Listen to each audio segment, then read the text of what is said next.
তাহলে finally director অনন্য মামুন এবং মালেক আফসারি এই দুজনের মধ্যে যে একটা কি বলবো একটা অন্যরকম বিষয়পত্রগুলো চলছিল আমরা সবাই জানি। মানে ওকে দেখতে পাচ্ছিলেন না, উনি ওকে দেখতে পাচ্ছিলেন না, এই বিষয়টা যে চলছিল অন সোশ্যাল মিডিয়া, সেইটা আজকে থেকে আর আমরা দেখতে পাবো না, এমনটাই কিন্তু মনে হচ্ছে। দুজনে সমঝোতার মধ্যে মোটামুটি এলেন, যদিও এক পক্ষের তরফ থেকে আমরা একটি ভিডিও পেয়েছি এবং যে ভিডিওটা পাওয়ার পরে আমি ব্যক্তিগতভাবে খুব খুশি, কেননা তাদের এই কন্ট্রোভার্সিটা বারংবার করে মালেক আফসারি যে অনন্য মামুনকে নিয়ে বলছে, আবার অনন্য মামুন যখনই ক্যামেরার সামনে আসছেন তখন উনি মালেক আফসারিকে নিয়ে বলছেন, এইগুলো খুব একটা ভালো লাগছিল না। আমি এই বিষয় নিয়ে আগেও একটা ভিডিও বানিয়েছিলাম, বাট আমার ভিডিও বানানোর পরে কিছুই কার্যকরী হয়নি, কেননা আমি তো ছোট একজন কন্টেন্ট ক্রিয়েটার, আমার কথা কেউই বা কেনই বা শুনবে, এটাই হচ্ছে বিষয়। তো আজকে এই বিষয়টা কিন্তু মোটামুটিভাবে মনে হয় থেমে গেল, আর হয়তো আমরা এই ধরনের কন্ট্রোভার্সি হতে দেখব না, আর যেটা সিনেমার জন্যে খুব উপকার হবে বলে আমার মনে হয়। নমস্কার বন্ধুরা, আমি পৌশালী, চলে এলাম আরও একটা নতুন ভিডিও নিয়ে। তোমরা সকলেই অবগত আছো সাকিবিয়ান ভাইরা বোনেরা যে দরদ নিয়ে প্রথম দিন থেকেই মালেক আফসারিজির কাছ থেকে আমরা নানান রকমের ভিডিও পাচ্ছিলাম এবং কিছু কিছু কথা উনি বলেছেন যেগুলো মিলেছে। উনি যেটা রিসেন্ট টাইমে বলেছিলেন যে দরদ ফেব্রুয়ারি মাসের 2 তারিখে আসবে না, সেটা মিলেছে, দরদ ফেব্রুয়ারি মাসের 2 তারিখে আসেনি। কিন্তু তার সঙ্গে সঙ্গে অনন্য মামুনকে পোক করে করে উনি যে ধরনের কথাবার্তাগুলো বলছিলেন সেইগুলো কোথাও না কোথাও গিয়ে ভালো লাগছিল না। এবং রিসেন্টলি আমরা দেখছিলাম অনন্য মামুন তিনিও কিন্তু বারবারই মালেক আফসারিজিকে কেন্দ্র করে বা তাকে সম্বোধন করে, কখনো নাম নিয়ে কখনো নামের মতন অন্য কিছু শব্দ প্রয়োগ করে তিনিও কিন্তু নানান রকমের কথা বলছিলেন। তো আজকে মালেক আফসারিজির একটি ভিডিও আমাদের সামনে এসেছে এবং যে ভিডিওটি ভীষণ সুন্দরভাবে উপস্থাপন করা। একজন ভদ্রমহিলাকে আমরা দেখতে পাচ্ছি, তার সঙ্গে মালেক আফসারিজির ফোনে ফোনে কথা হচ্ছে। আমি জানি না এটা আসলেও ফোনে ফোনে ফোনালাপ হচ্ছে নাকি, হ্যাঁ ফোনালাপ তো ডেফিনেটলি হচ্ছে, কেননা ফোনে কথাটা চলছিল। অ্যাকচুয়ালি এটা স্ক্রিপ্টেড কিনা বা আগে থেকে শেখানো কিনা আমি জানি না, নাকি সম্পূর্ণটাই একদমই সত্যি ঘটনা, যেটা হয়তো ক্যামেরাটা অন করেই মালেক আফসারিজি ওইভাবেই কথা বলছিলেন ওনার সঙ্গে, বা ভদ্রমহিলা হয়তো এই ধরনের কথাগুলোই বলেছেন যেগুলো উনি বলেছেন মালেক আফসারিজির ভিডিওটা দেখলেই তোমরা বুঝতে পারবে।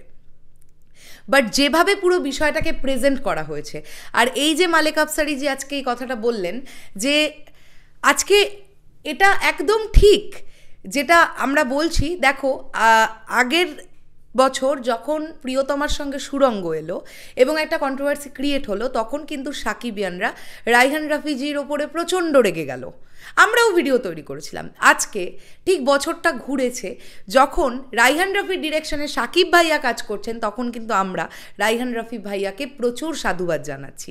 এটাই হবে আর এটাই হওয়ার কথা, এটার মধ্যে কোনো ভুল নেই, কেননা কেন্দ্রবিন্দুতে যে মানুষটি অবস্থান করছেন তার নাম শাকিব খান, আর এই মানুষটার লক্ষ লক্ষ কোটি কোটি ফ্যান ফলোয়িং বাংলাদেশে। তাই এই মানুষটি যেই দিকে যাবেন সাকিবিয়ানরাও সেই দিকেই যাবে, এটা খুব স্বাভাবিক ব্যাপার। তো এখন অযথা বা যদি কোনো কারণও থেকে থাকে, সেটা যদি তাদের মধ্যে কোনো ব্যক্তিগত শত্রুতা থেকেও থাকে, মানে আমি অনন্য মামুন ভাইয়া এবং মালেক আফসারিজির কথা বলছি, আমার মনে হয় না কোনো ব্যক্তিগত শত্রুতা আছে, তবুও বলছি যদি থেকেও থাকে তাহলে সেটা বারংবার সোশ্যাল মিডিয়ায় হচ্ছিল, এটা ভালো লাগছিল না। তাই সেখান থেকে এসে মালেক আফসারিজি আজকে যেভাবে আমরা বলতে পারি দ্য এন্ড করলেন, কাইন্ড অফ দ্য এন্ড হয়েছে, মানে আর আমার মনে হয় না অনন্য মামুন ভাইয়াও মালেক আফসারিজিকে নিয়ে কোনো কথা বলবে, আর আমার এটাও মনে হয় না যে মালেক আফসারিজিও অনন্য মামুনকে নিয়ে কোনো রকম পোকিং করে কথা বলবেন। আর এটা কিন্তু দরদ সিনেমাটার জন্য খুব আনন্দের এবং সুখকর একটা বিষয় হবে। কন্ট্রোভার্সি ভালো, অডিয়েন্স এনজয় করে, সব ঠিক আছে, বাট সেটারও একটা লিমিট থাকা উচিত। যখন বারবার সেই সেম জিনিস ঘটতে থাকে তখন কিন্তু ভালো লাগে না। আর মালেক আফসারি সিনিয়র মোস্ট একজন ডিরেক্টর, একটা সময় প্রচুর তিনি সিনেমা দিয়েছেন বাংলাদেশ ইন্ডাস্ট্রিকে এবং সেগুলো প্রচুর ভালো বিজনেস করেছে সেই সময় দাঁড়িয়ে। তো এখনকার যারা নতুন নতুন পরিচালকেরা চেষ্টা করছেন বা এত বড় করে ভাবছেন, তখন তো আমরা কোথায় দেখব যে পুরাতন এবং নতুন তাদের মেলবন্ধন হয়েছে, তারা একসঙ্গে, সেটা না দেখে আমরা দেখতে পাচ্ছিলাম যে ক্রমাগতই কন্ট্রোভার্সি ক্রমাগতই বাড়ছিল। তো সেটা মোটামুটি একটা এন্ড হয়েছে। আমি খুবই খুশি। আর আমার মনে হয় যারা সাকিবিয়ান তোমরাও খুশি হয়েছো, কেননা এই আলোচনাটা এবার বন্ধ হওয়ার দরকার ছিল। আজকে আমরা দরদ রিলেটেড অনেকগুলোই আপডেট পেয়ে গেছি, যে 14 তারিখ পোস্টার আসবে ইত্যাদি ইত্যাদি আমরা জানতে পেরে গেছি। সেই দিনেই ঘোষণা করা হবে, তবে মানে কবে ট্রেলার লঞ্চিং অনুষ্ঠানটি হবে সেটা, আবার ট্রেলার লঞ্চিং ইভেন্টের দিন আমরা জানতে পেরে যাব দরদ কবে রিলিজ হচ্ছে।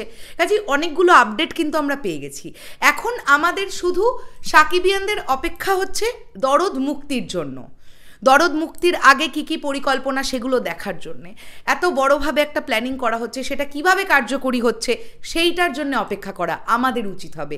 এবং আমরা যারা কন্টেন্ট ক্রিয়েটাররা আছি তারা দরদ নিয়ে আলোচনা করব, এটা আমাদের কর্তব্যের মধ্যে পড়ে, কেননা সামনে সিনেমাটা আসছে। তো যাই হোক, এটাই ছিল আমার আলোচনা। আজকে খুব সুন্দরভাবে মালেক আফসারিজি ভিডিওটা প্রেজেন্ট করেছেন। আমার এত বেশ অন্যরকম লেগেছে, মানে যেভাবে ভদ্রমহিলার সঙ্গে উনি কথা বলছেন বা ভদ্রমহিলা যে কথাগুলো বলছেন তার মধ্যেও কিন্তু পোকিং ছিল, ইনডাইরেক্টলি ছোট করে পোকিং ছিল, বাট আলটিমেটলি কিন্তু বিষয়টা খুব পজিটিভলি ওয়ার্ক করেছে। মালেক আফসারিজি বলছেন যে সত্যি আমার এরকম বলা উচিত হয়নি, বা সাকিবিয়ানরা বা সাকিব ভাইয়াকে নিয়েই যে নতুন প্রজেক্ট, তার যে একটা স্বপ্ন, তার যে একটা প্ল্যানিং, সেটা চলছে। আর একটা জিনিস তো তোমরা মানবেই, কখনো কখনো সত্যি কথাও কিন্তু শুনতে তেঁতো লাগে। এটা সবসময় সব সত্যি কথাও যে ভালো লাগবে এর কিন্তু কোনো মানে নেই। তাই অনেক সত্যি কথা যেগুলো মালেক আফসারিজি বলছিলেন হয়তো সেগুলো সত্যি, কিন্তু যখন সাকিবিয়ানরা সেটা শুনছে তখন তাদের কাছে না ব্যাপারটা নেগেটিভিটি হিসেবে যাচ্ছিল। তাই হয়তো এই বিষয়টা বন্ধ হওয়াটা খুব জরুরি ছিল, এবং আজকের পর থেকে আমার মনে হয় আর এই বিষয়টা ঘটবে না। এই বিষয়টা আর না ঘটলে আমরা সবাই খুব আনন্দ পাবো। মালেক আফসারিজিকে অনেক রেসপেক্ট করি, অনন্য মামুন ভাইয়াকেও অনেক রেসপেক্ট করি। সকলে ঐক্যবদ্ধ না হলে এত বড় একটা কাজ সকলের সাপোর্ট কিন্তু দরকার, এটা আমার মনে হয়। তোমাদের কি বক্তব্য?